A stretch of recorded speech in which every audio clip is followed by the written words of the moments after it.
Bom dia, boa tarde, boa noite, or whatever the case may be.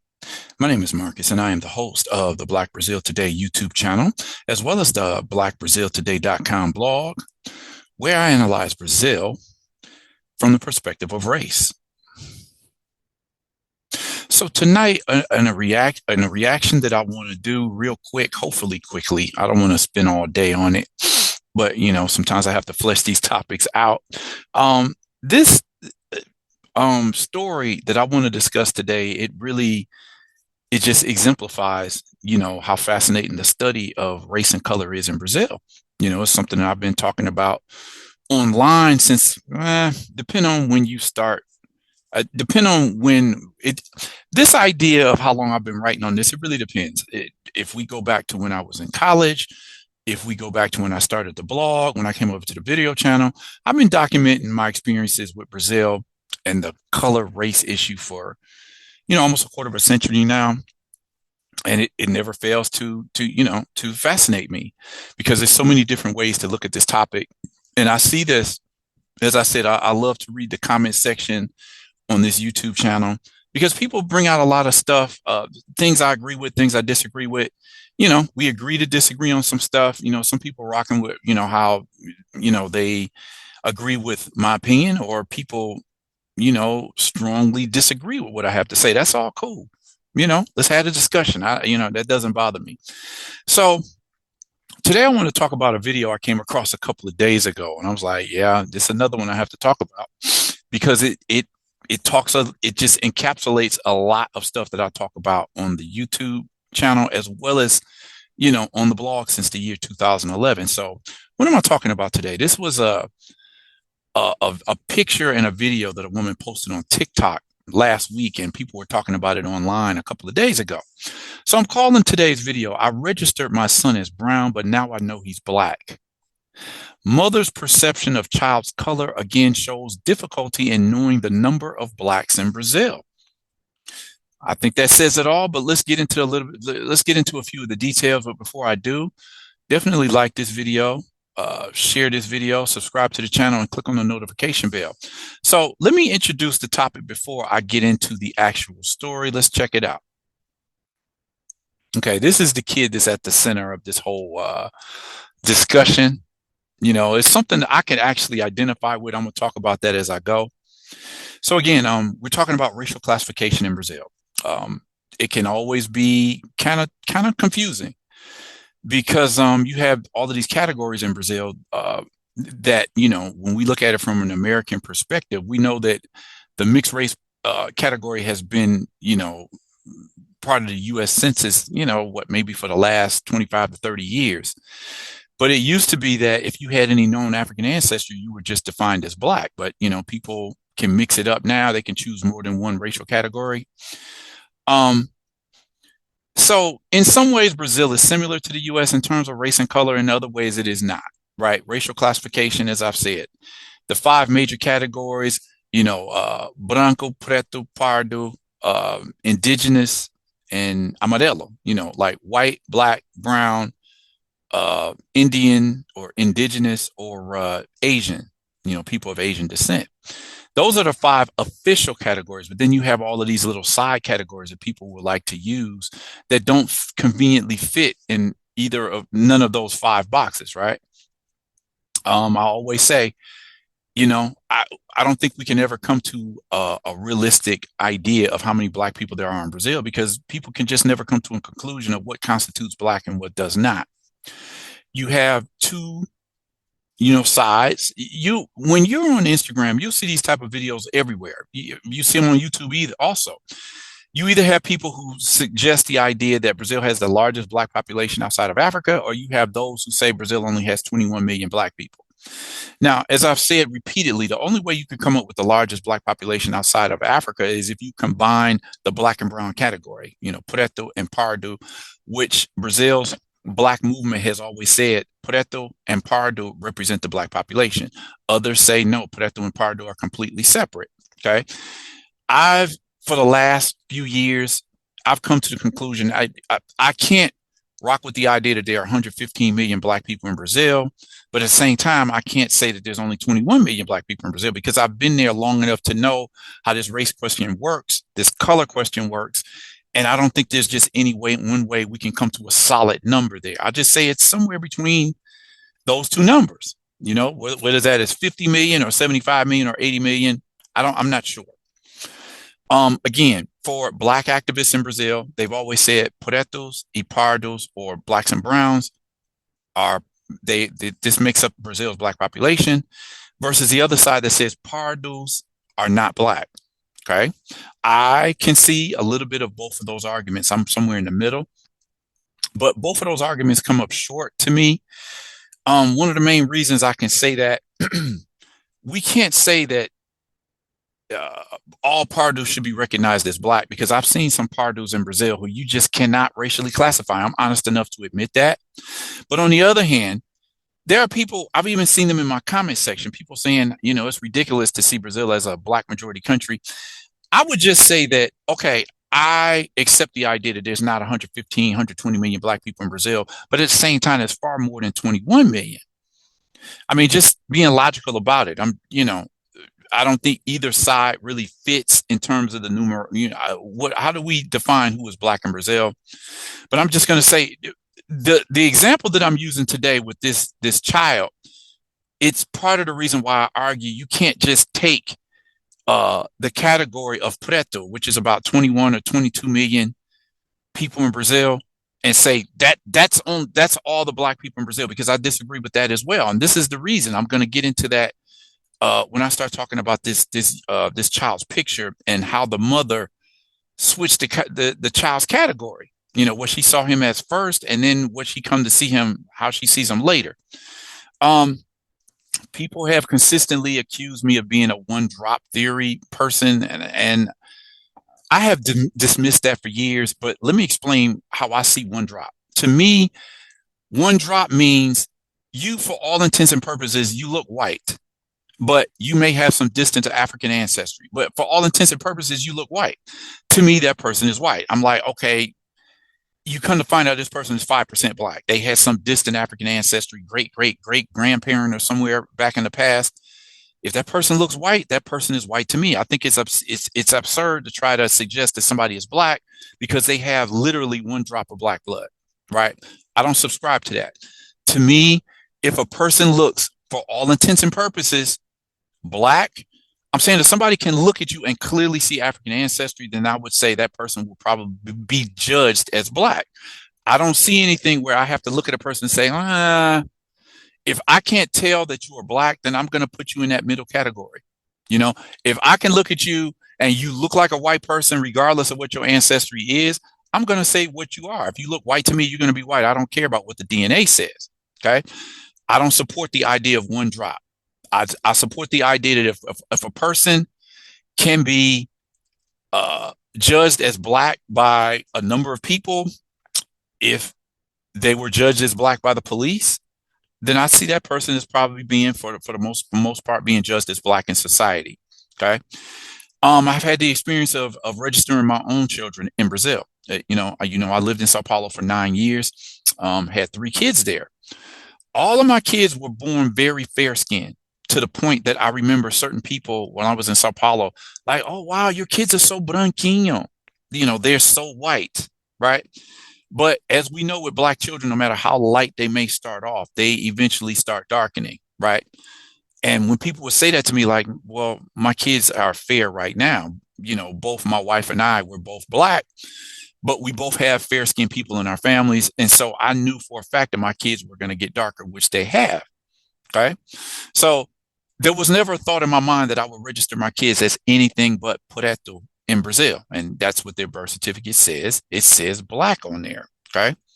Now, the flip side of that is I also know that in Brazil, you can find people, and I always say, you can find, when I was in Bahia, when I would hang out in Bahia, I would consistently run into people who had very dark skin. I'm talking Wesley Snipes dark, Michael Jordan dark, but yet they would have pardo listed on their birth certificates. So this is one of the main reasons I say we can't just go by what the census says. The census is only going to tell us how the person in the household who identifies the members of the family in the house by color. If a person is black in the house for all intents and purposes, but the mother is answering the census questionnaire and she says everybody in this house is pardo, that's what goes on the list. So based on that classification and years of Brazilians not wanting to be identified as black, how can we judge the census being 100% accurate when it says that black people in Brazil are about 10, I don't know what, somewhere between 8 and 10%? That's one of my main arguments. And as I said, I'm going to get into why I say that, because this story today proves my point. Which is more important when we define race or color in Brazil? Is it more important to classify self-declaration? A person says, I'm pardo, eu sou pardo, I'm brown, I'm mixed. And somebody else sees them and says, no, you're not brown, you're not mixed, you're black. Which has stronger weight in Brazil? How would you see that? Which is more important? Then we get into the question of quotas. Quotas are supposed to benefit those who look black or brown or indigenous in Brazil, right? But then what happens is you get a lot of people who are clearly mixed race. They're leaning more towards the white side. Suddenly there's quotas on the table. If they identify as pardo, then they can get into universities. You know, they have more points on their score to be able to get into the university. That becomes a problem because people will lie when they have self-interest going on. For years, people will identify as white and suddenly they become brown. Okay. That's another issue that you have to deal with, which is why coming to a conclusion about the idea of color is such an important thing in Brazil. So anyway, I'm quite sure I'm going to have to say this again, because as I go on with this story, you'll understand why I wanted to talk about this today. So here, this is the same child. Okay, I saw the parents. You can actually see a little bit of the father right here. The mother is clearly black as well. Let me see if I can find. Okay, so this is the woman right here. Okay, so this is her son. I'm not sure when the child was born, but as you can see, you know, the woman was black. The father of the child is also black. And so what she's saying here is that I registered my child as pardo before, but today he's like this. He's clearly black, right? Now, what's funny to me is that this child, either one of these pictures, okay, he's a tad bit lighter here. He looks black in both pictures, but this is what I'm saying about how we cannot necessarily go by just strictly the census. Because if you got a lot of babies who look like this and people define them as pardos, you even have some people who would define them as white. Well, he has light brown skin and he has straight hair. And you know that black baby, my children were all born very fair skinned with straight hair. So if I would have judged them based on what they look like at the time of their birth, I would have defined them as maybe something close to white. Of course, they don't look like that anymore. But this is the point as to why I don't believe you can just go by the classification in Brazil by how people self-identify, because this is just a perfect example of what I'm saying. So what happened? Last week, a black mother named Fran stirred up social networks when she shared photos of her son, Ícaro. Now, babies are born every day, so that wasn't what caught people's attention. What people were talking about was the woman's actions and comments. You see, Fran's son, like so many other children born to black parents, was born a few shades lighter than he would appear in the near future. As such, under the category of color, Fran listed her son as pardo, meaning brown or mixed. I'm not sure how much time would pass, but she would later see him as preto, meaning black. On TikTok, she humorously posted, I registered my son as brown, and today he's black. So before I get into more of my opinion and what some material online had to say, let's check out what people were commenting about this story. First comment says, my husband is 50. Okay, before I talk about that, these are the original comments in Portuguese. For those of you who know how to read Portuguese, all I did was translate these comments. So this is the first one. Meu marido tem 51 anos, preto retinto. Translation, my husband is 51 years old, black, and registered as brown. At the time of his birth, he wasn't self-declared. The person at the registry office classified him according to the traits of the person who was registering. He was either the father or the mother. In the case of my in-laws, both were dark-skinned blacks. However, they put brown on my husband's certificate. As I've said, I saw this in action in Bahia, darker-skinned black people being defined as pardo on their birth certificates. Number two, the child was born black. Where did she get that from? That's what I said. Both pictures of that child, I mean, he looks black to me in both pictures. He might be a tad bit lighter here. That's what that person saw. 2, 3. The day he was registered, he was already preto, black. Why put children down as brown? 4, the child was black. There's a lack of racial awareness. 5, black father and mother registering their biological son as brown shows how much the subject of race is still unknown among the black Brazilian population. This is what I'm saying. Even after years of the black movement in Brazil, encouraging people to define themselves, their children, and their family as black, you still have a lot of people who will not. They would do whatever they like. I've heard people say, I don't want my child to go through life with preto, black, on his birth certificate. He's already going to be hard enough, right? Let me see. 6, give me a break. I bet there was the classic, he's going to be light. Look at the hair. It's going to be good. Of course, we know about this in the Black American community as well. Babies are born and they come out. People sometimes want to see lighter skinned kids. They don't want their kids to come out too black. In Brazil, they have hopes that that baby come out light with straight hair. So that's what that comment is saying. 7, the child was born black. I don't know why he was put down as brown. Not to mention that if the father and mother are black, what's the point of the child being brown? 8, I've worked in an obstetrics center, and babies are actually born pink or purple when there's a lack of oxygen. And the baby's skin and hair really do change throughout life. That's why self-declaration is so important, because a declaration made at birth may not be compatible with raciality in adulthood. Okay, now here are a couple of my favorite pictures that I found online. This one right here always makes me laugh. Those who accept all pardos as being black, they just come by and, what they'll always say, this is the range of all the type of people that can be black: lighter brown, darker brown. This guy has vitiligo. This guy's dark skin. But they say pardo, the color pardo is the color of paper. Say all of these guys are black. They're not pardos, none of them, because pardo is just paper. That's what people who subscribe to the idea that all pardos are black will say, pardo is the color of paper. Then you say, this is another picture I found online. This is Thais Araújo, the actress. This is singer Isa. This is actress Camila Pitanga. So you see he's listed as parda here, brown, preta here. And then the question mark says, but you're going to say Camila Pitanga is black. Camila Pitanga has long defined herself as black. That's all I'm going to say about that. I've talked about Camila Pitanga in a previous video if you want to check it out. This guy is asking a question: how to know if I am preto or pardo? Okay, so this is an ongoing question to divide what constitutes a preto, pardo, or negro, which is a combination of the two. Some people adapt a black identity, even having the color of brown. Now, another thing I want to point out is that don't look at black and brown in Brazil the same as you would in the U.S. In the U.S., black means generally the Black American, African American, foundational Black American population, whereas brown usually means people of Latin American origin, whatever color they are. People seem to not understand that in Latin America, you also had that black, brown, and white dynamic going on. But the difference is in the U.S., different cultures, African American culture versus Latino, or the culture of whatever country those people are from. You'll have a language difference because a lot of the Latinos are going to be speaking Spanish versus African Americans who speak English.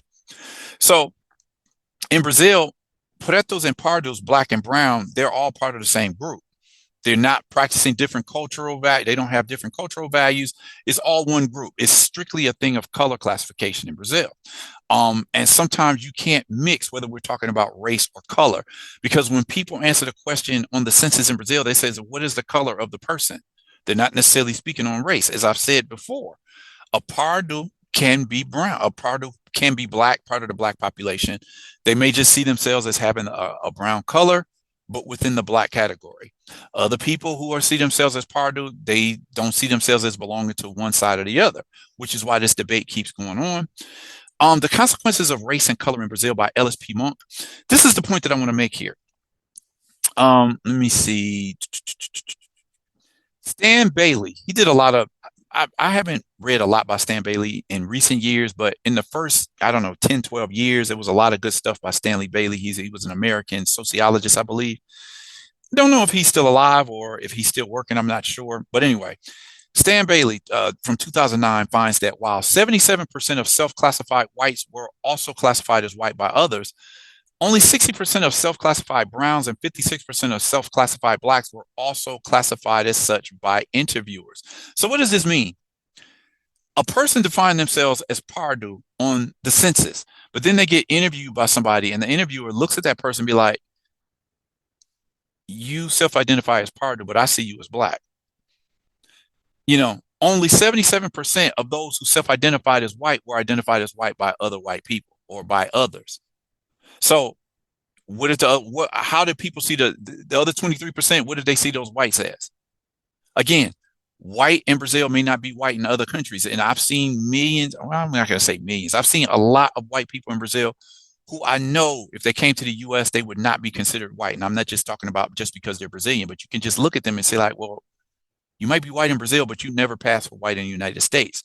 So this is one of the main reasons why I said we can never say how many black people there are in Brazil because we can't come to a definitive conclusion. For some people, some white people might be considered brown or black. Some brown people might be considered black. Then you might have some black people who they say, nah, he identifies as black, but I see him as brown. And on it goes. So that's one of the main reasons it says I don't put full stock in Brazil's census because it is self-identified. We can never really know, okay? Because how you see yourself may be different from how somebody else sees you, okay? How racial measures affect the estimation of racial inequality. Although racial inequalities are much researched, studies differ on the specific measure of individuals' racial identity that they consider. This can affect the comparability of results across studies, and more importantly, the estimation of racial inequality in society. What does that mean? Well, if you take a group of people who you see as, let's say you see them all as white, or let's say, no, better yet, this group of people defines themselves as white. They all have an upper income, okay? But then you look at that group and say 5 out of the 20 people, whatever, let's say 10, 15 out of the 100, people look and say that person is actually not white, they're brown. But since you counted them as part of the white category and you're going by those statistics can now be skewed because those white people, 15 of them, 15, whatever, 20% are actually brown. So then it's going to affect the statistics because all of those people who identified as white may not be white. So it's going to throw those statistics off, right? That's what the point of that is there. Then I have an article. I just took a little piece of it from the O Tempo news site. Going beyond the central discussion of the study, researcher Dalva Amorim noticed a bias of prejudice within families themselves. When enrolling a child in a public school, parents have to declare the child's color. We noticed that the children were black in the photos, and many parents declared that they were brown or even white.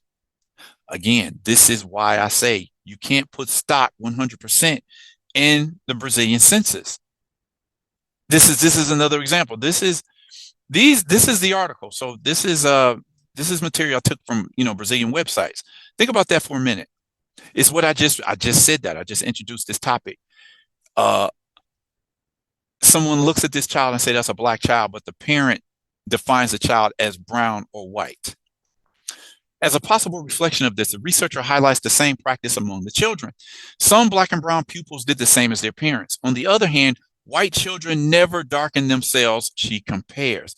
What's behind that? The ideology of whitening in Brazil. Nobody wants to be black. Nobody wants to be brown. It is always considered to be better if you can be part of the white group. So then you have black and brown people, some of whom might even define themselves as white, which is why I say again, we can never know how many black people there are in Brazil. In reality, we don't know how many white people there are in Brazil because so many of those white people would not be considered white in other countries. The difficult journey of being black. Let me see.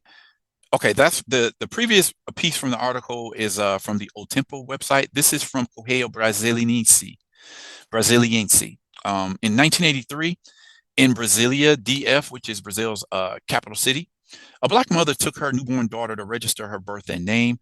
There was no question about the color of her children. This was defined by a quick glance from the registration professional. The child without enough melanin in the skin to be declared white and with less than the minimum to be seen as a black child was then labeled as brown or pardo. This is where our journey in search of identity begins. The term pardo arose during Spanish colonization between the 16th and 18th century with an economy based on slavery. For Brazil's, I think it's the Institute of Geography and Statistics. the Institute of Geography and Statistics. I forget what the E stands for. It applies to people with a mixture of color, be it mulatto between whites and blacks, cabocla between whites and American Indians, and kafusa between blacks and indigenous people.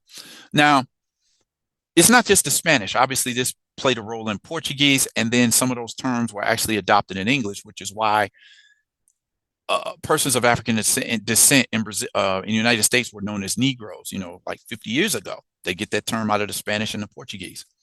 It is this mixture of ethnic, phenotypical, and cultural origins that the 42.7% of Brazilians are found, which makes it difficult to identify our people on the basis of ethnic cultural origins, since the term pardo aggregates all the miscegenations made in the country from the colonization process to the project to whiten the population with the investments made to bring European immigrants here. So at the time of this article, 42.7% of Brazilians define themselves as pardos. Then they're talking about this, I've talked about it a lot, the idea of whitening the population by Brazil opening up its borders in the late 19th century to bring in millions of Europeans to whiten out the population and promote mixing among the races to eventually come to a white population. We know that never happened, but that was what they wanted. That was the future of Brazil. We want to whiten the population. But one might wonder, what does this have to do with the little brown girl? Adopted by a family with a white mother and siblings and a black father, she learned quickly at school. They always talked about the difference in skin color between her and her peers and were suspicious of her non-white origins. When she was 6, she found out about her adoption. When she was 8, the teacher, dealing with the plague of lice while pouring creoline on her hair in front of the whole class, said, "There's bad hair like this that's no good with normal medicine. It has to be this kind that kills ticks to see if it works." Again, this idea that non-white people have lice in their hair. Check out a couple of other videos I did on this. Despite being humiliated and sad, she thought it was her bad hair that was to blame. If she were white, she would have straight hair. A lot going on there. Obviously, a little girl who was classified as brown or pardo, in the classroom with her peers who are apparently all white. They're looking at her like you don't belong here. This is what you get in Brazil. I mean, numerous articles that I've done that show that the schools in Brazil are one of the first places that Black and brown children experience racism. So here it is that her peers are suspicious of her non-white origins, even though she's adopted by, she's been adopted, but it's clear in the eyes of her white classmates that she's not one of them. So, Brazil wants to continue to make it seem as if this type of color classification and discrimination doesn't exist in Brazil, when there's too much evidence to the contrary. Let me just do a couple of more comments on some of the other links that I have up here. Again, this is the woman who posted a picture of her child. She saw him as pardo when he was born, and then he's a black child, and she accepted that.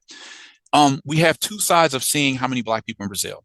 This is AI generated. Yes, pardos are not necessarily black, although the black population in Brazil is considered the sum of pretos and pardos, blacks and browns. Then you have the other side. Yes, blacks and browns compose the black population in Brazil. So which side do you lean on? Okay. I'm just saying, we know that the pretos are black. I'm not going to say all pardos are black, but there is a significant portion of the pardo population that can be considered black. That's what I would say. Then we get into the question of people using fraudulent methods to get into the university, right? Look at this woman right here.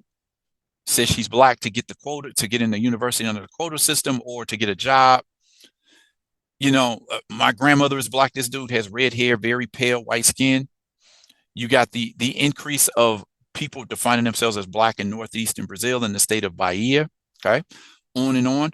People being rejected here, people defining themselves as pardos, but not being seen as brown enough to be qualified for the quota system at the universities. So this is a big deal. It goes on and on. We can never know.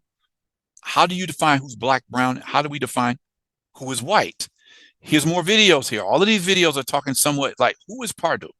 Pardo or preto, colorism, racial limbo, black or brown, negro or pardo. All of these videos are talking, what is a pardo, right?